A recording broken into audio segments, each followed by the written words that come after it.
Assalamualaikum warahmatullahi wabarakatuh. Alhamdulillahirobbilalamin. Pada kesempatan kali ini kita masih diberikan nikmat sehat walafiat sehingga kita bisa belajar dengan penuh semangat dan menyenangkan. Baiklah, kita langsung saja pada pembahasan untuk pembelajaran akidah akhlak di kelas 7 semester genap bab 10. Pertemuan pertama mengenai kisah keteladanan Nabi Ibrahim alaihissalam. Marilah kita awali pembelajaran ini dengan membaca basmalah. Bismillahirrahmanirrahim. Peta konsep. Materi yang akan kita pelajari pada kesempatan kali ini adalah 1. Mengenai kelahiran Nabi Ibrahim alaihissalam.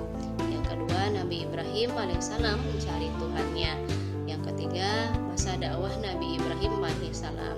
Yang keempat, Nabi Ibrahim alaihissalam diuji untuk mengorbankan anaknya. Yang kelima, keteladanan Nabi Ibrahim alaihissalam. Pembahasan. A.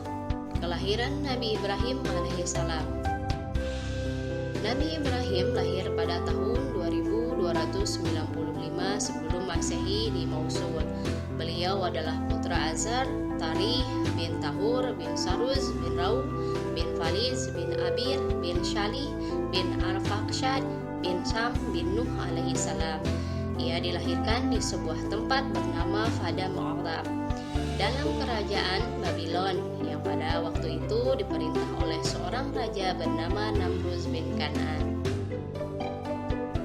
Kerajaan Babylon pada masa itu termasuk kerajaan yang makmur, rakyat hidup senang, sejahtera dalam keadaan serba cukup sandang maupun pangan, serta sarana prasarana yang menjadi keperluan pertumbuhan jasmani mereka. Akan tetapi tingkat hidup rohani mereka masih berada di tingkat jahiliyah. Raja mereka Namruz bin Kan'an menjalankan tampuk pemerintahannya dengan tangan besi dan kekuasaan mutlak.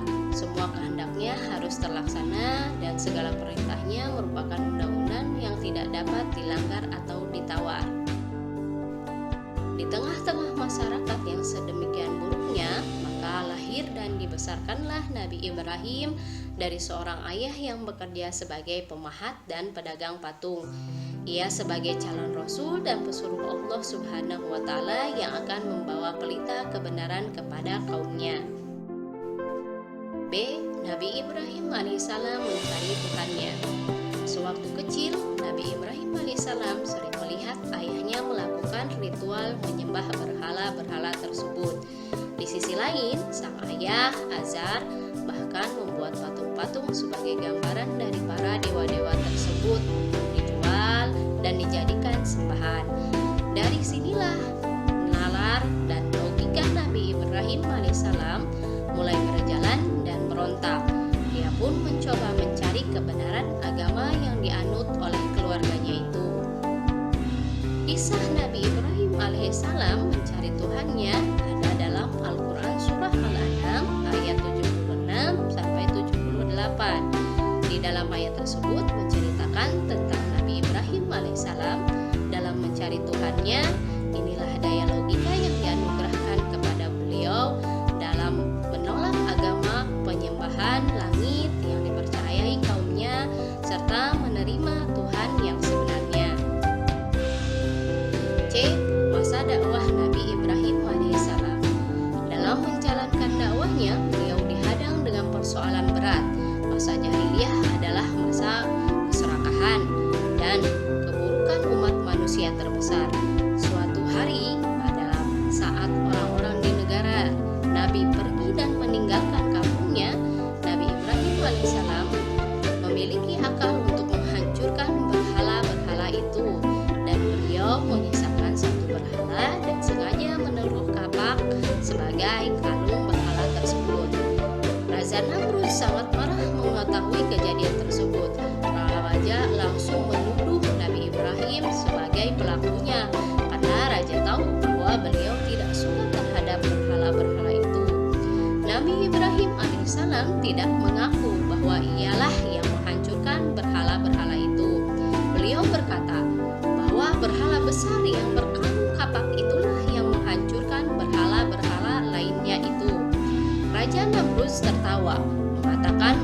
tidak mungkin berhala batu bisa melakukan hal seperti itu.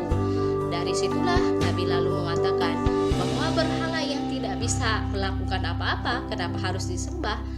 Mendengar perkataan Nabi Ibrahim alaihissalam tersebut, para pengikut Raja Namrud tersadar bahwa berhala yang mereka sembah selama ini bukanlah Tuhan.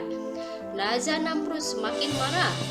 Raja memerintahkan pasukannya untuk membakar beliau hidup-hidup. Atas kuasa dan izin Allah, Nabi Ibrahim alaihissalam diselamatkan dari kobaran api yang panas tersebut. Melalui surah Al-Anbiya ayat 69, Allah berfirman, "Kami berfirman, hai api, menjadi dinginlah dan menjadi keselamatan bagi Ibrahim."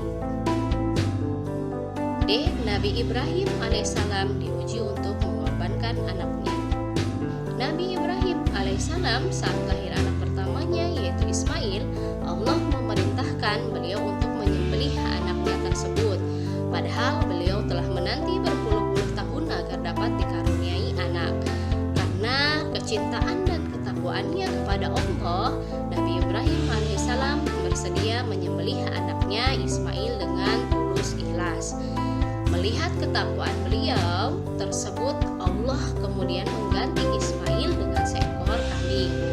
Untuk menghormati peristiwa tersebut, umat Islam setiap tanggal 10 Zulhijjah melakukan penyembelihan hewan kurban. Keteladanan Nabi Ibrahim alaihissalam. Di antara para rasul yang dijadikan teladan adalah Nabi Ibrahim alaihissalam.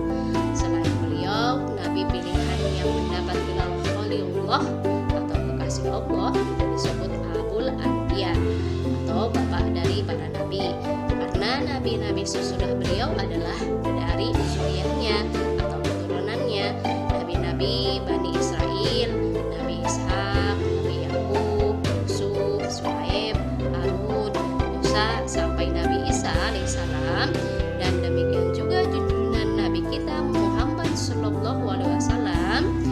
Ibrahim alaihissalam oleh Yahudi diklaim sebagai Yahudi, oleh kaum Nasrani diklaim sebagai pengikut Nasran, dan kaum musyrikin mengklaim bahwa mereka mengikuti milah Ibrahim. Untuk menolak anggapan mereka, Allah turunkan ayat kepada Nabi Muhammad sallallahu alaihi wasallam. Ini Bismillahirrahmanirrahim. Kana Ibrahimu Yahudiya wala Nasraniyan walakin kana hanifan muslima wa ma kana minal musyrikin, yang artinya Ibrahim bukanlah Yahudi dan bukanlah Nasrani, akan tetapi dia adalah yang bersih dan muslim, dan dia bukan orang yang mensekutukan Allah. Quran Surah Al-Imran ayat 67. Bentuk-bentuk keteladanan Nabi Ibrahim alaihissalam. 1. Keteladanan dalam hal mencari dan meyakini Allah Subhanahu wa Ta'ala sebagai Tuhan yang patut disembah dan menjadi tujuan ibadah. Yang kedua, keteladanan mentaati perintah Allah Subhanahu wa Ta'ala dalam menjalankan dakwah di tempat lainnya dengan meninggalkan Siti Hajar dan Ismail di Mekah yang serba kekurangan atau keterbatasan. Yang ketiga, keteladanan dan keberaniannya ketika ingin mereformasi, merubah masyarakatnya dan penguasanya dari penyembahan kepada materi, benda dan berhala kepada mengesahkan Allah Subhanahu wa Ta'ala. Kalimat tauhid atau kalimatul ikhlas, la ilaha illallah, bahwa tiada Tuhan yang berhak disembah kecuali Allah. 4. Ketaatannya ketika Ismail beranjak dewasa, Nabi Ibrahim alaihissalam kembali diuji agar menyembelih putra yang sangat dicintai dan didamba-dambakan dalam doanya. Yang kelima, keteladanan Nabi Ibrahim alaihissalam ketika Ibrahim alaihissalam diperintah Allah Subhanahu wa Ta'ala agar merekonstruksi kembali Ka'bah Baitullah yang pertama dibangun di muka bumi. Yang keenam, keteladanan Nabi Ibrahim alaihissalam ketika Ibrahim alaihissalam bertawakal kepada Allah Subhanahu wa Ta'ala. Penjelasan dan dalil-dalil pada bentuk keteladanan Nabi Ibrahim alaihissalam dapat kalian lihat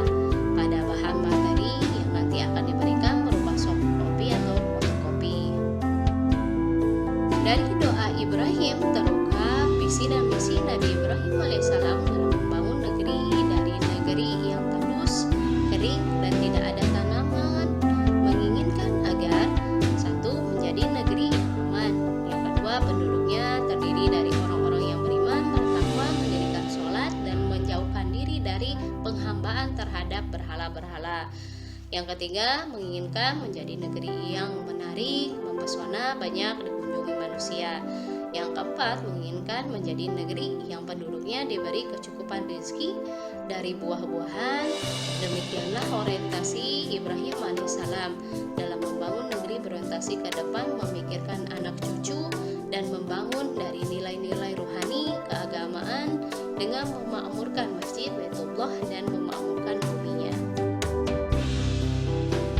Kalau kalian sudah paham, kerjakan lembar kerja peserta didik berikut ini. Yang pertama, siapakah nama ayah Nabi Ibrahim?